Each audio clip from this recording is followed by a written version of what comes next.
அனைவருக்கும் வணக்கம். கற்பது தமிழ். நீங்கள் நல்லவர். 6ஆம் வகுப்பிற்குரிய செய்யுள் பகுதி.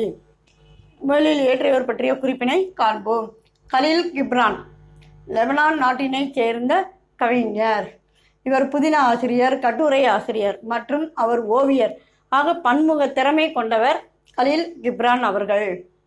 கவிஞர் புவியரசு அவர்கள் மொழிபெயர்த்த தீர்க்க தரிசி என்னும் நூலிலிருந்து நமக்கு இந்த செய்யுள் அமைந்திருக்கின்றது.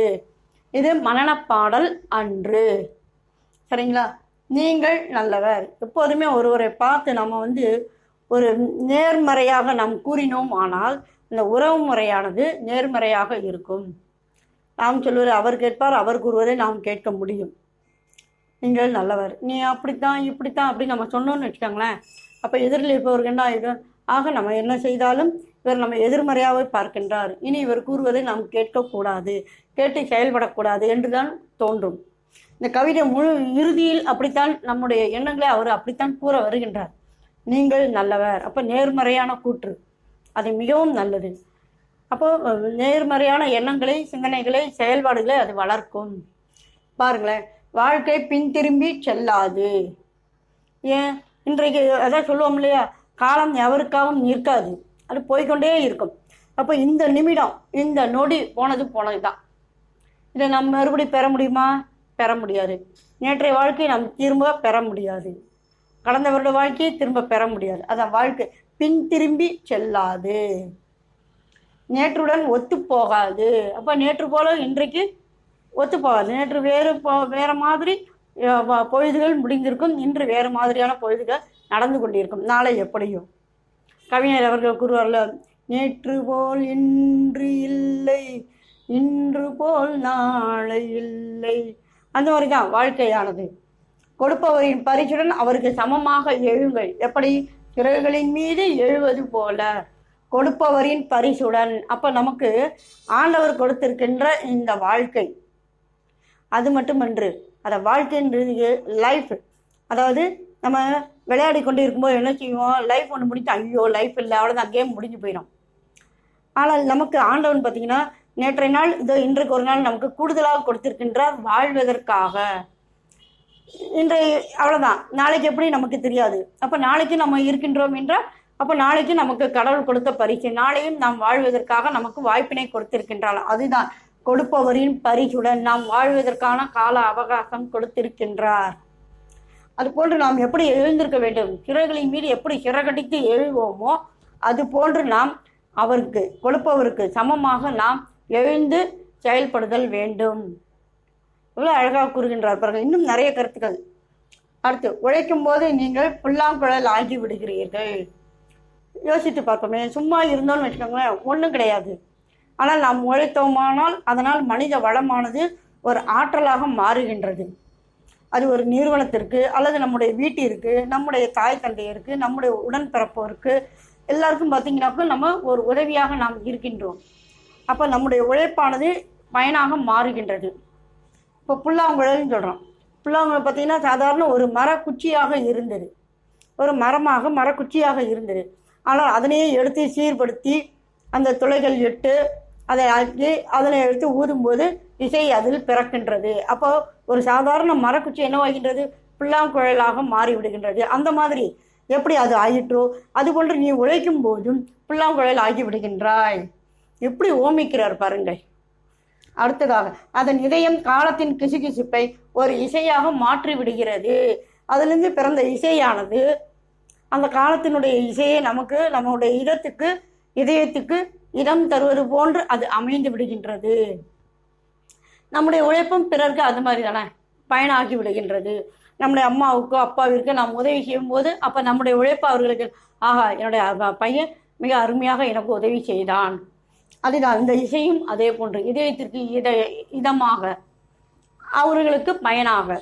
அதுதான் உங்களுக்குள் இருக்கும் நன்மையை பற்றித்தான் நான் பேச முடியும். நீங்கள் எப்படிப்பட்டவரோ எனக்கு தெரியாது, ஆனாலும் ஒன்று கூற வருகின்றார். ஆனால் உங்களுக்குள்ள இருக்கின்ற நன்மையை பற்றித்தான் நான் பேச முடியும், தீமையை பற்றி அல்ல.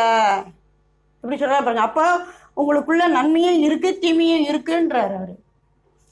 ஆனால் நான் எதை பற்றி மட்டும் பேச முடியும்? நன்மையை பற்றி மட்டும்தான் பேச முடியும். ஆக உனக்குள்ள தீமை இருக்கு, அதை நீக்கி விட பாரு. எப்படி மறைமுகமாக சொல்லுகிறார் பாருங்க. உனக்குள்ளேயும் தீமை இருக்குன்றார். உங்கள் சுயத்துடன் நீங்கள் ஒருமைப்பாடு கொண்டு இருக்கும்போது நீங்கள் நல்லவர். உங்கள் சுயத்துடன். அப்போ உங்களுடைய இயல்பு என்னவோ, உங்களுடைய தன்மை என்னவோ, உங்களுடைய குணம் என்னவோ அதுவோடு நீங்கள் ஒத்து செல்ல வேண்டும். அப்படி ஒத்து செல்லும் பொழுது நீங்கள் நல்லவராக இருப்பீர்கள். அல்லது என்னுடைய குணம் இப்படி, ஆனால் வேறொருவருக்காக நான் மாற்றிக்கொண்டு ஒரு நல்லவர் போன்று அப்போ வாழ்கிறோம் வைத்துக்கொள்ளுங்களேன்.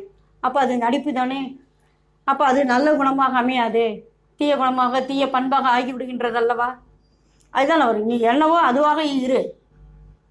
ஒருமைப்பாடு கொண்டிருக்கும் போது உன்னுடைய சுயத்தோடு நீ ஒத்து போக வேண்டும். ஏன்னா நிறைய பேர் பார்த்தீங்கன்னா இன்றைக்கு தன்னோடு தான் ஒத்து போக மாட்டார்கள். தன்னுடைய மனம் கூறுகின்ற நல்ல நெறிகளை, அறிவு கூறுகின்ற நல்ல சிந்தனைகளை அவற்றையெல்லாம் புறம் தள்ளிவிட்டு அவர் கைக்கு காலுக்கு வந்த மாதிரி, நண்பர்கள் கூறுகின்ற மாதிரி, பிறர் கூறுகின்ற மாதிரியான தீய செயல்களில் தீய எண்ணங்களில் மூழ்குவார்கள். அப்போ என்னுடைய மனமானது இப்படி இருக்க, ஆனால் என்னுடைய செயலானது எப்படி இருக்கின்றது? அப்போ மனமும் செயலும் ஒத்து போதல் வேண்டும். அதான் ஒருமைப்பாடு கொண்டிருக்கும் போது உடைய எண்ணங்கள் நல்ல எண்ணங்கள், அவற்றோடு நீ ஒத்து போக வேண்டும், அவற்றோடு நீ செயல்படுதல் வேண்டும். அப்போது நீ நல்லவர். அடுத்தது, என்னை போல் இரு, பழுத்து உன் உள்ளீடுகளை எல்லாம் முழுசாய் கொடு என்று பழம் வேரை பார்த்து நிச்சயமாக சொல்லாது.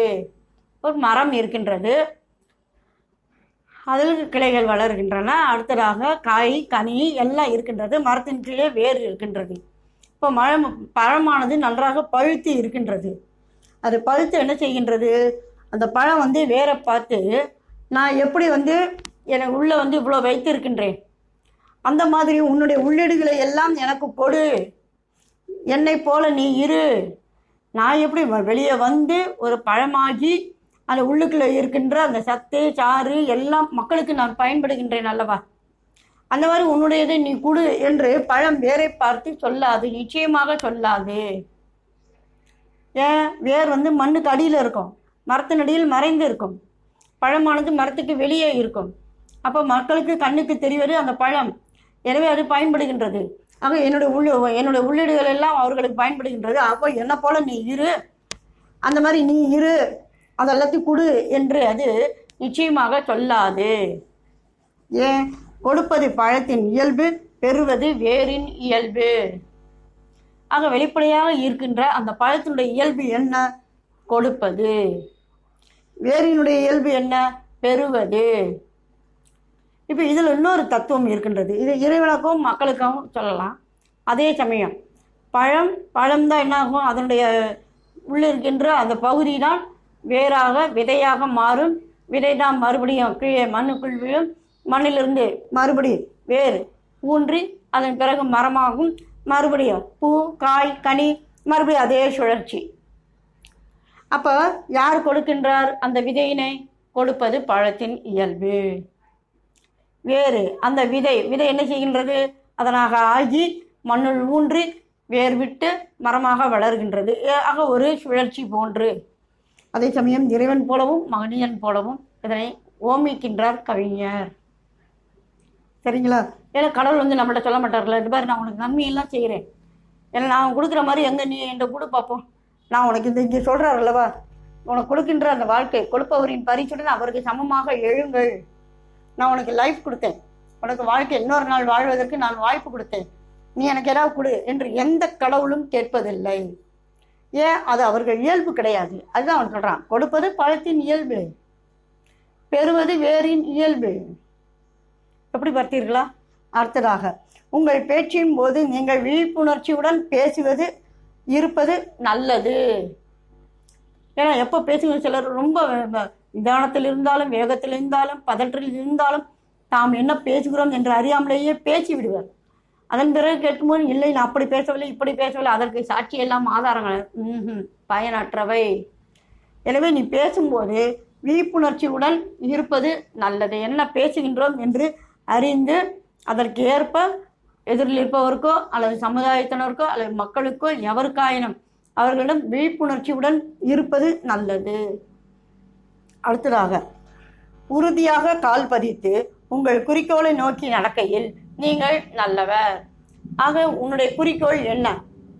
இந்த காலகட்டத்துக்குள்ள, இந்த கால வாழ்க்கைக்குள்ள நான் என்ன செய்து முடிக்கப் போகின்றேன், என்னவாக போகின்றேன் என்று உனக்கென்று ஒரு நல்ல குறிக்கோளை, ஏன்னா நீங்கள் நல்லவர்னு சொல்லுகின்றார்.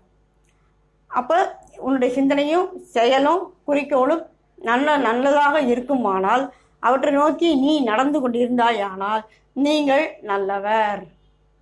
எவ்வளோ அழகான கவிதை பாருங்களேன் இல்லைங்களா? நம்முடைய வாழ்க்கையோடு நம்முடைய வாழ்க்கையை எப்படி வாழ வேண்டும் என்று கூறுவதுடன் உனக்குள் இருக்கின்ற நன்மை தீமை, அது நன்மையை பற்றி தான் நான் சொன்னேன். ஏன்னா எப்போதுமே பேசும்போது நாம் நேர்மறையாக பேசுவது நல்லது. எதிர்மறையாக பேசுதல் வெறுப்புணர்வை ஏற்படுத்தும், தேவையில்லாத உணர்வுகளை தூண்டும். அதான் அவர் சொல்றார், நன்மையை பற்றி தான் பேச முடியும், தீமை பற்றி அல்லங்கிறார்.